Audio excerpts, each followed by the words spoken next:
You've been told your hands are tools? That's the lie. They're channels of force, of thought, of will, of spirit. From the second you could grip a crayon or reach for your mother's fingers, the world started molding how you'd use them. Write cleanly, stay quiet, keep your hands folded, lift them only when allowed. They trained you that your hands are for following rules, never for wielding power. But that's only because they knew something you didn't. Your hands are a cipher, a silent speech, a flow of energy that doesn't just show your inner world, it shapes it. The elders knew this. Yogis, healers, seers. They didn't lift their hands to ask. They lifted them to move energy, to shift focus, to mend, to link, to steer the invisible currents around them. Somewhere along the path, you lost this. Or worse, you were taught to lose it. Now it's time to reclaim it. Long before schools, labs, and written words, there were hands. Open, exact, purposeful. Ancient mystics didn't need gadgets or machines to shape energy. They'd already found the most powerful tools, hidden not in stone or wires, but in their own bodies. They knew what most of us never learned, that your hands carry energy, guiding thoughts, sharpening will, and healing flesh. Not just in theory, but in truth, in nerves, in spirit. In old scriptures like the Upanishads, the Karandanda Samhita, and the Tantra Shastra, we see the first signs of mudras, sacred hand signs used to move energy and open hidden states of mind. These weren't just symbols, they were maps. Every bend of a finger, every touch of thumb to fingertip had a purpose. These mudras were rituals, yes, but also switches, bridges between the self and the energy around us. When yogis made a Gyan mudra, thumb to index, 3 fingers stretched, they weren't just striking a pose. They were joining will with wisdom. They were telling the body to wake up, the mind to slow down. But we forgot. Or more, we were led to forget. Now, in a world of swipes, taps, scrolls, and grabs, our hands became devices for taking, not shaping. The same hands that once opened doors now open screens. Yet the code stays, hidden under noise and distraction, waiting to be found, waiting to be used. Pranam Mudra, Anjali Mudra, Apana, Shuni, Dhyana, each with its own function, its own frequency. Some to calm, some to energize, some to cleanse or focus or connect. You don't need to believe in mysticism to experience their effects. Modern neuroscience now supports what the ancients always knew. Hand gestures influence brain function. They stimulate neural pathways, redirect attention, and activate internal feedback loops that can shift not just mood, but physiology. The mind responds to form. The body listens to the hand. This isn't about superstition. It's about recalibrating your relationship with something you've used every day without knowing what it's really for. Your hands are more than extensions of your arms. They are extensions of your consciousness, and they carry memory, intention, and energy. When you use them unconsciously, they leak power. But when you use them with awareness, they become conductors. Some truths are too old and too powerful to fully explain here. We share what can't be said on YouTube inside our free newsletter, Insights Academy.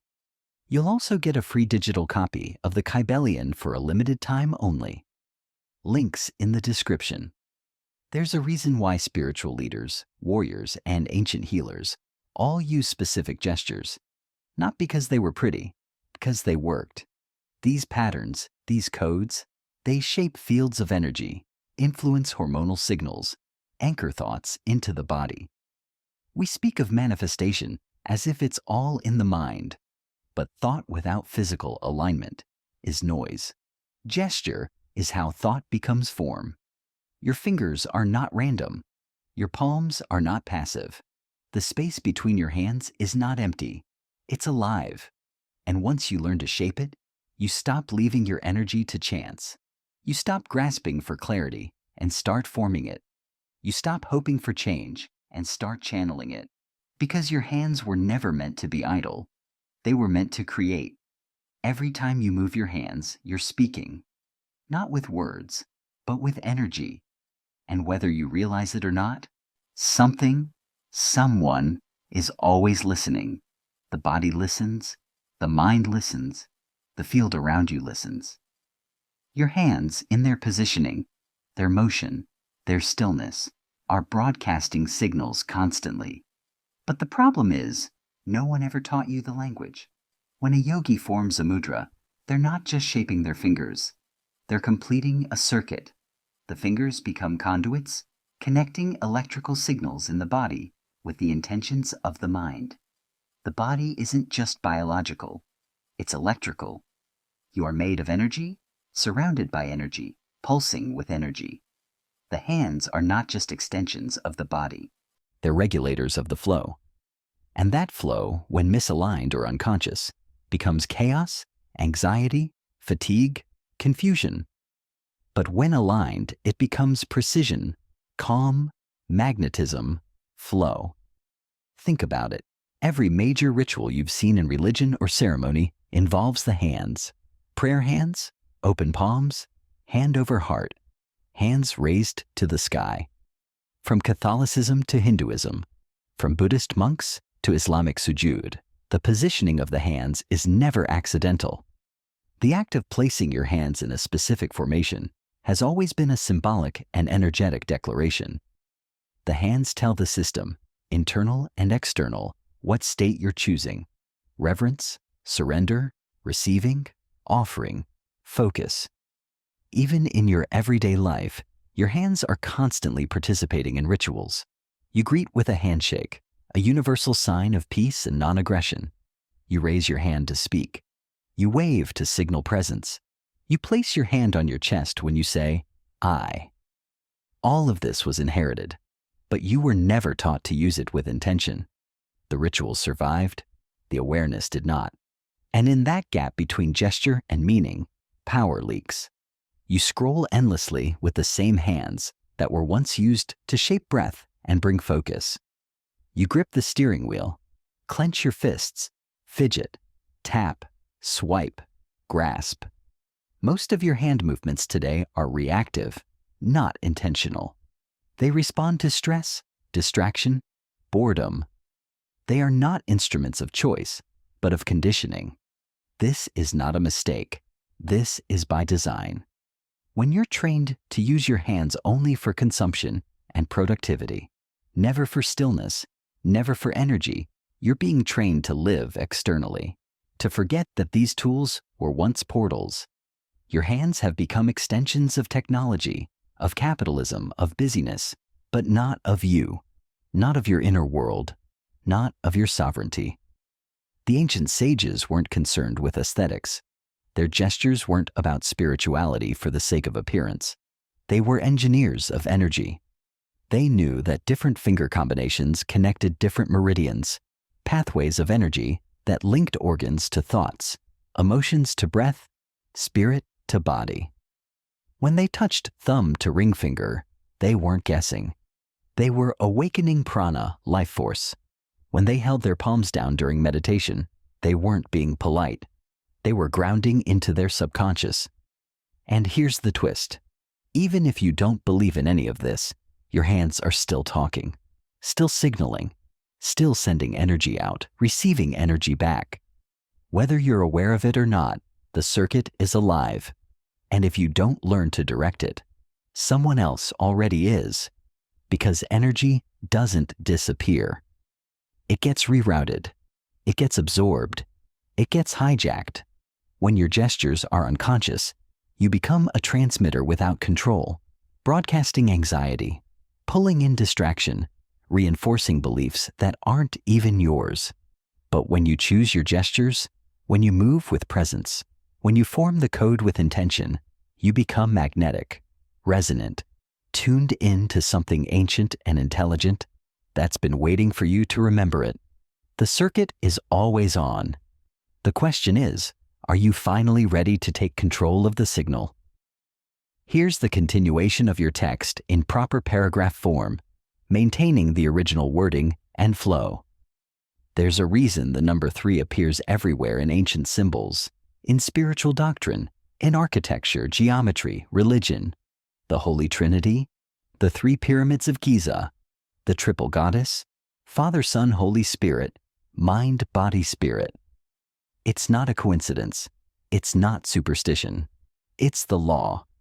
The law of 3 is the foundation of all things: creation, transformation, manifestation.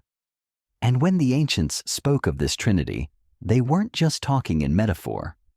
They were pointing to something very real, very practical, and very powerful: alignment. Hermes Trismegistus, thrice great Hermes, was revered as the master of the 3 planes of existence: mental, physical, and spiritual, not separately, but together, in union. Because power isn't just in thought. It's in the resonance created when thought, form, and spirit move in harmony. That's the Trinity. And your hands, when used with awareness, are the tool that binds them. The mind sets the direction. The body forms the gesture. The spirit fuels the current. When all 3 are aligned, your hands become more than flesh. They become instruments of manifestation. This is why mudras weren't invented for beauty or ritual alone. They were mechanical, energetic, and metaphysical switches. A thumb pressed to a fingertip isn't just posture. It's a command. It tells the nervous system to enter a new state.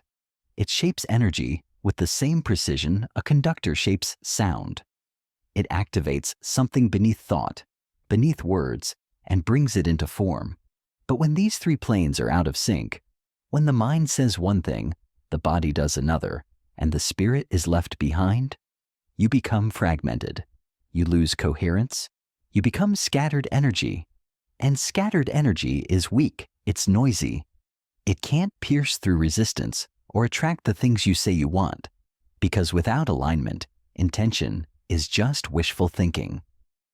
Look at how people move through the world, speaking words they don't mean, smiling with eyes full of exhaustion, holding their hands in ways that betray their own discomfort. Their bodies scream what their mouths won't admit. And it's not just awkward, it's dangerous. Because the universe doesn't respond to what you say. It responds to what you are, what you hold, what you radiate. And what you radiate flows through the hands.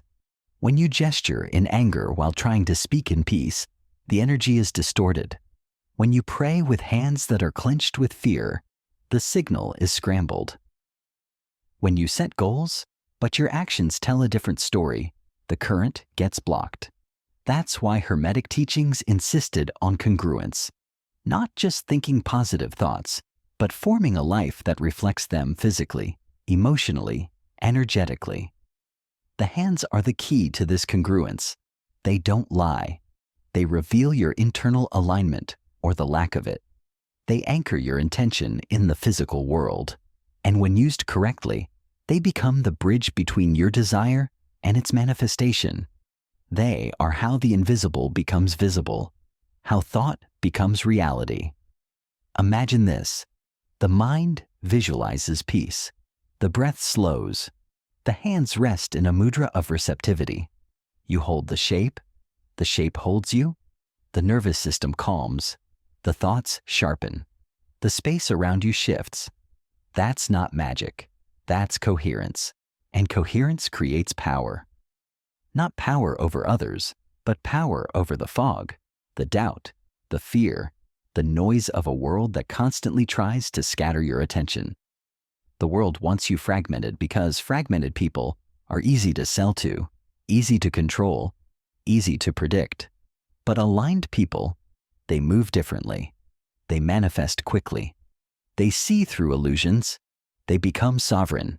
And the gateway to that alignment, to that sovereignty, begins with the smallest choice: what you do with your hands. Most people don't fail to manifest because they don't want it enough. They fail because their energy is incoherent. Their intentions are split. Their mind is reaching, but their body is resisting. Their words speak one reality while their actions live another. And at the center of this misalignment, unnoticed and often ignored, are their hands broadcasting frequencies that contradict the very outcomes they crave. Every time you reach for something, speak about a dream, or sit down to create, your hands are involved. But if they're moving out of habit, not awareness, they become agents of noise. You cannot speak power while your hands fidget with doubt. You cannot embody presence when your fingers tremble with anxiety. The hands do not just follow thought, they amplify it, distort it, or ground it. And most people walk through life unknowingly, using their hands to reinforce the very energetic patterns they claim they're trying to escape. Intention is not a fleeting thought. It's not something you scribble on a sticky note and hope for. Intention is a frequency. It's a choice that must run through every layer of your being. Your mind, your nervous system, your breath, and yes, your hands. It's why ancient rituals placed so much importance on how things were done, not just what was done. The placement of the hands during prayer, meditation, offerings, blessings, it was precise, intentional, sacred. Because the wise knew something we've forgotten. Form shapes energy. Movement creates vibration. Posture speaks louder than affirmation. Try holding your hands open, palms facing the sky. Breathe. Notice the shift, a softening, a sense of receptivity. You've just entered a state of receiving. Not metaphorically, literally. Your nervous system adapts. Your focus sharpens. You are now open, not just emotionally, but energetically. Now flip your palms down. Feel the grounding, the centering, the quiet strength. Now press your hands together at the heart. There's a reason this posture exists across religions and cultures. It signals balance, unity, prayer, peace. These aren't cute gestures. They're energetic signatures. They carry weight.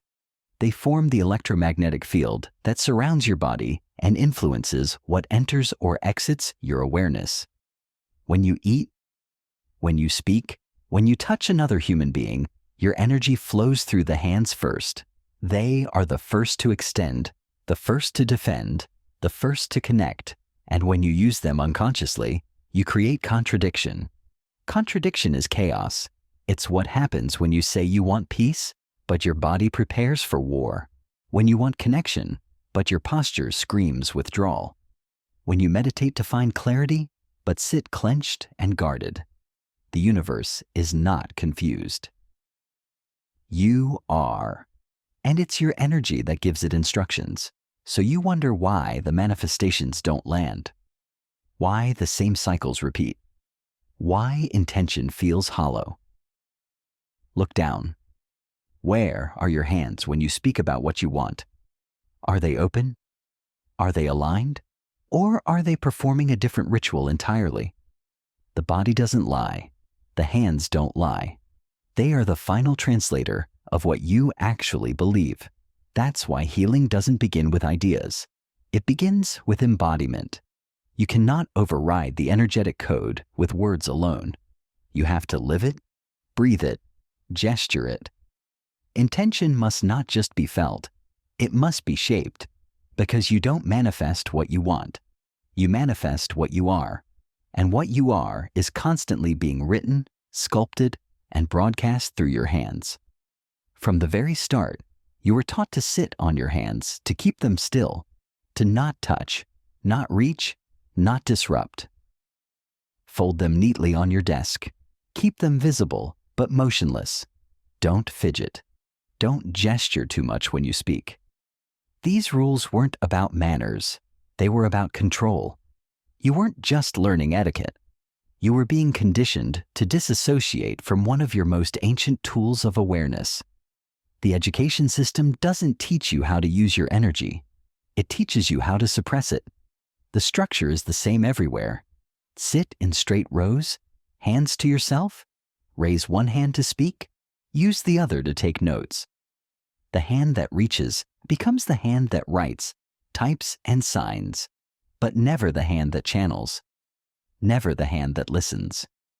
You were trained to associate your hands with obedience and output, not creativity or consciousness. Then came technology. The screen took over where the classroom left off. Your hands, once shaped by gesture, became shaped by function. Tap, swipe, scroll, repeat. What once created rituals now creates dopamine loops. The hands have been reduced to instruments of interaction, input, and output mechanisms in a digital system that thrives on distraction. But what's really being lost is touch. Not just physical contact, but the inner sensation of connection to your body, to your breath, to your own presence. Look around. People touch their phones more than they touch the earth, more than they touch other humans, more than they touch themselves with awareness. And yet, they wonder why they feel numb, why they're always tired, why anxiety creeps in like static electricity at the edges of every quiet moment. It's not a mystery. It's a disconnection. You were never meant to live life only from the neck up. The mind was never designed to carry everything alone. The body was meant to help. The hands were meant to guide. But that's dangerous to the system, because when people are aware of their energy, they become difficult to manipulate. They stop reacting automatically. They stop reaching for false comfort. They start recognizing when their instincts don't match their environment.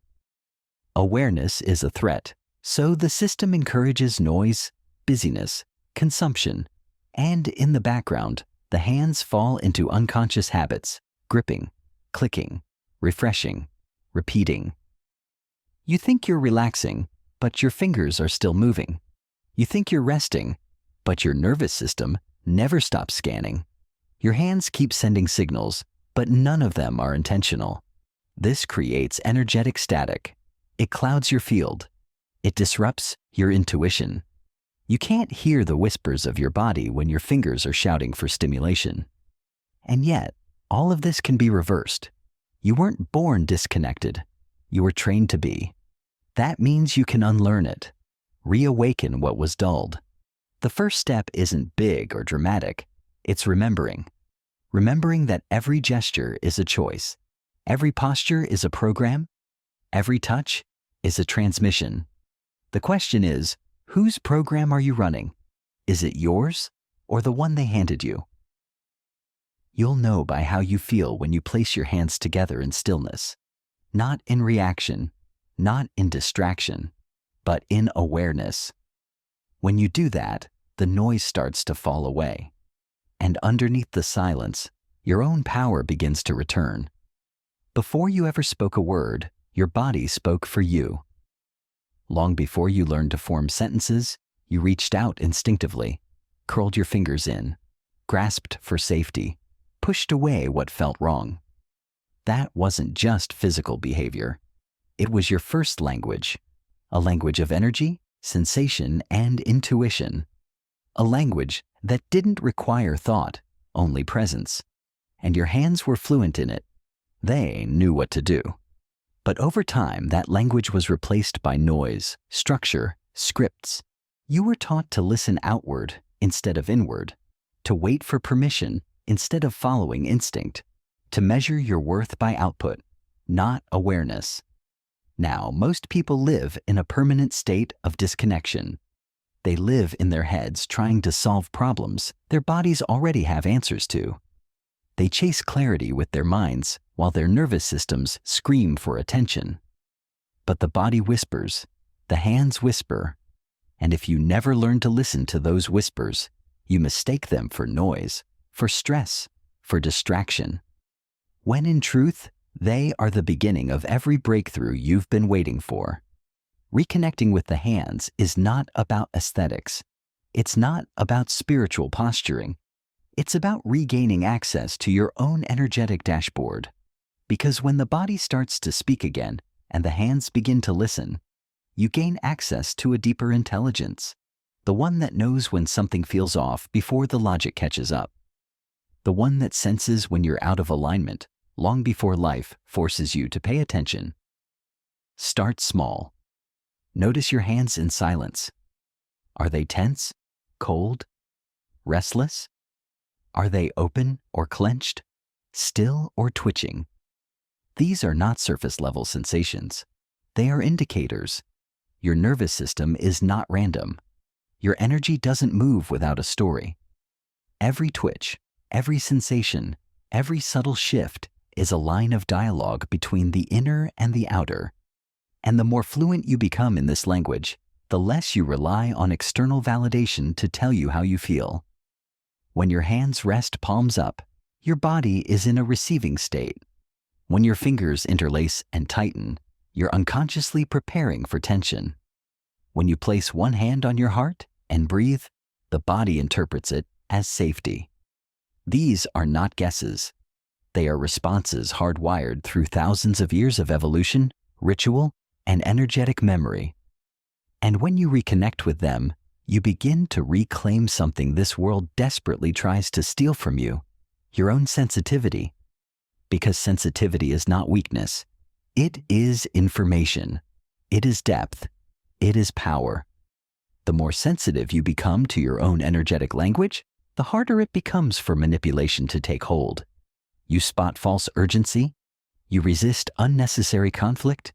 You feel the pull of alignment before the world tells you what's profitable or acceptable or strategic. You move in flow, not fear, and the hands become the first to show you the way. We often think of intuition as some lofty inner voice buried deep in thought, but more often than not, it's physical. It's felt through the gut, the breath, the fingertips. Intuition lives in the moment your hand hovers before touching something that feels wrong. It's in the delay before you shake someone's hand and feel that something's off. It's in the warmth that spreads through your palms when you speak a truth that resonates, or the coldness that follows a lie you just tried to convince yourself was real. Your body knows. Your hands know. And all that's required is to stop overriding them. To stop assuming that only the mind holds intelligence, because the hands were never stupid instruments. They were sacred messengers. They carry the stories your mouth doesn't know how to tell. They reveal the truths your mind has tried to suppress. And when you reconnect to them, not only does clarity return, so does direction. You don't need more advice, you need reconnection. Reconnection to the part of you that's been trying to get your attention for years. It's not out there. It's right here in your own two hands. You don't need a monastery to change your life. You don't need a mountain, a mantra, or a spiritual guru. You need a practice, a ritual, a return to the small intentional moments that realign your energy and remind your nervous system who's in charge. The truth is, every day you are already performing rituals. The way you check your phone the moment you wake up. The way your hands reach for caffeine before your body has even asked for fuel. The way you scroll with your thumb like it's second nature. These are rituals too, just unconscious ones. And every ritual trains your energy field, whether you mean to or not. So what happens when you flip that switch? When you stop acting from compulsion and start acting with intention, your energy shifts. Your attention becomes magnetic. Your presence becomes unmistakable. And it doesn't take hours of practice. It takes consistency. It takes a few moments each day to declare to your system, your field, and your reality. This is who I am becoming. There are hand positions that unlock this shift. Ancient ones practiced in silence by yogis, mystics, and healers. Not as superstition, but as sacred circuitry. And when paired with breath, awareness, and emotional clarity, they become keys to reprogram the space around you and the space within. There is the gesture of receiving. Palms open, fingers soft, resting upwards on your lap or at your sides. This isn't just a sign of openness. It's an act of trust. It tells the body to lower its guard, to stop gripping, to allow. You cannot receive what you are resisting. And most people live their lives clenched, wondering why nothing flows. Open hands are not passive. They are powerful. They say, I am ready. I am here. I am clear enough to hold what comes. Then there is the gesture of creation, palms facing downward, either resting on the lap, placed firmly on a surface, or extended outwards. This is grounding, anchoring. When your thoughts are spiraling, when your emotions feel like they're escaping you, placing your hands downwards is a silent command to return, to build, to stabilize. You aren't lost, you're scattered. And this is how you gather yourself again. And then the gesture of unification. Anjali Mudra, palms pressed together at the heart, a universal symbol of reverence, prayer, respect, but also alignment. Left and right, feminine and masculine, giving and receiving, mind and heart. The moment your hands meet at the center of your chest, your energy follows. You become whole again. It's not ceremony for the sake of appearance. It's integration. And it carries weight. Even if you don't yet understand why, you don't need to be perfect to start. You don't need to know the names of every mudra or the chakras they influence. You just need to begin, to choose presence over reaction, stillness over noise, to take one moment every morning, one breath every evening, to remind yourself that your energy is not random, it's programmable, and you are the programmer. The world wants you to forget this. It wants you reactive, drifting, caught in a loop of distraction and desire. But a simple gesture done with sincerity can pull you back to yourself faster than any affirmation or motivational video ever will. Because it doesn't just change your mindset, it changes your frequency. This is the power of daily energetic ritual. Not for performance, not for aesthetic, but for realignment, for truth, for remembering. You were never meant to live scattered. You were meant to live directed, magnetic, clear. And it starts not tomorrow, not in some distant future, but in the next breath, the next moment, the next choice to place your hands consciously back into the field of your becoming. Energy is never neutral. It's always moving, always responding, always being shaped, either by you or by something else. And when you don't consciously direct it, it doesn't just sit idle. It gets hijacked, leaked, bent towards someone else's intention. The emails, the ads, the scrolling feeds, the stress, the tension, they all have a cost, and the currency is your energy. You pay for every distraction in attention. You pay for every anxious gesture in focus. You pay for every misaligned action with the erosion of your own clarity. But what's worse is this. You often don't even know it's happening. When you neglect your energy field, it doesn't vanish. It becomes porous. It gets filled with what's loudest, not what's true. You start reacting instead of choosing. You begin to feel exhausted for reasons you can't explain. You take on moods that aren't yours, thoughts that aren't yours, urgency that was never meant to be yours. This is the cost of energetic passivity. And your hands, the most powerful instruments of energetic intention, are being used not to protect or direct, but to obey. Every moment spent unconsciously reinforcing someone else's rhythm is a moment you forfeited your own. The hand you use to check your phone in bed before you've even acknowledged your breath. What is it tuning into? What frequency does it anchor you in? The way you clench your fists in frustration. The way you type messages with resentment in your fingers. The way you keep reaching for things that do not nourish you. These are not neutral actions. They are agreements, unspoken rituals that shape your state, your vibration, and your outcomes. And the system counts on it. It's built around your disconnection. It needs your energy to stay fragmented, scattered, unstable. Because fragmented people are easy to influence, easy to market to, easy to guide into loops of distraction where the illusion of control is enough to keep them compliant. You think you're making choices, but your gestures have been automated, conditioned, programmed to respond to stimulus without question. And this is the real danger. Not that you'll be controlled by force, but that you'll never notice it happened. But what if instead you began to take your gestures back? What if every time you opened your hand, you opened your awareness? What if every time you pressed your palms together, you signaled to your system that you were coming home to yourself? Not as some mystical performance, but as a quiet rebellion against everything trying to pull you away from your own center. Because that's what conscious gesture really is. It's a statement, a pulse through the field saying, I know who I am, I know what I want, I know what I'm calling in. The field listens, the energy follows, but only if you lead. You cannot afford to remain passive with your power. Not now, not anymore. We are living in a time when energy is the new currency and clarity is the new revolution. Those who learn to master their state, direct their attention, and anchor their intentions will shape the future. Everyone else will be swept up in someone else's storm.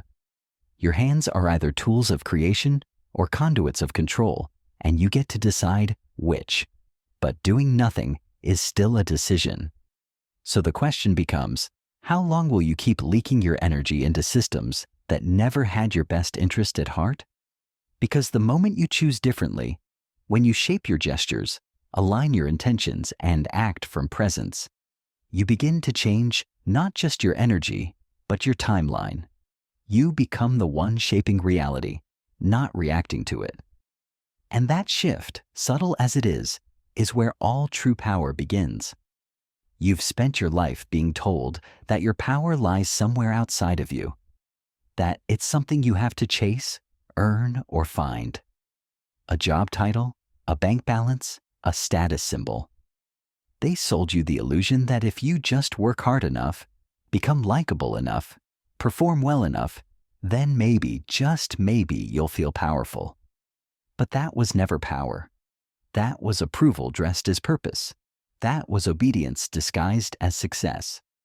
Real power has been with you the whole time, in your body, in your breath, in your awareness, and in your hands. Your hands are the final frontier. They are the end of the nervous system, but the beginning of creation. Everything you've ever built, touched, shaped, held, or let go of, your hands were there. Every word you've written, every gesture of love or resistance, every boundary drawn or crossed, it all passed through them. And yet, most people go their entire lives using their hands without ever truly understanding what they are: conductors, antennas, mirrors of your internal state. They don't just act, they transmit. When your thoughts are aligned, your words clear, and your actions rooted in truth, your hands begin to radiate coherence. And that coherence is magnetic. It pulls opportunities, clarity, healing. Not because of luck or chance, but because you're no longer broadcasting noise. You're broadcasting signal. That's the difference between living by reaction and living by intention, between chasing life and generating it. You don't need more rituals. You need more presence. You don't need to learn 10 new techniques. You need to master one simple gesture done consciously. That's where the transformation happens. Not in the complexity of the practice, but in the sincerity of the presence behind it. When you press your palms together at the heart and take one intentional breath, the entire system responds. Your mind slows, your breath deepens, the energy around you recalibrates because your body recognizes what your ego forgot. Ritual is remembrance. Gesture is language. And when spoken fluently, it changes everything. You're not here to escape your life. You're here to embody it fully, fiercely, consciously. Your hands are the bridge between the unseen and the seen, the thought and the act, the idea and the outcome. When you touch your own heart, you're not just offering comfort, you're creating coherence. When you hold your hands open in stillness, you're not doing nothing. You're preparing to receive. When you move your fingers with awareness, you're tracing new neural patterns, rewriting stories, reclaiming your own signal from the noise. And it doesn't stop with you. Every time you reclaim a gesture, you create space for someone else to do the same. You remind them without saying a word that their energy is theirs, that their body is intelligent, that their presence is enough. You become a quiet revolution, one conscious action at a time. Because this is bigger than hands. This is about sovereignty, about returning to the part of you that was never conditioned, never broken, never lost. The part that's always known how to shape energy, speak truth, hold space, and build futures without permission, without apology. And if you've made it this far, if your body's been quietly agreeing, if your breathing has softened even a little, then you already sense something old stirring within you. Something that doesn't need proof, just remembrance. So consider this your call, not to imitate, but to sense, not to mimic, but to take back. Carry this awareness into your days, your movements, your work, your bonds, to reconnect your hands to their true power. Not for empty tradition, but to rediscover who you are when no one's judging. Because ultimately, this isn't about changing into someone else. It's about coming home to who you were before the world told you who to become. And when your actions finally reflect that truth, reality itself will have to answer. The instant you start living in that harmony, you're not just following a new way. You're creating it with every step, every decision, every breath, every gesture. If this message spoke to you, tell us in the comments. Just say, I understood it.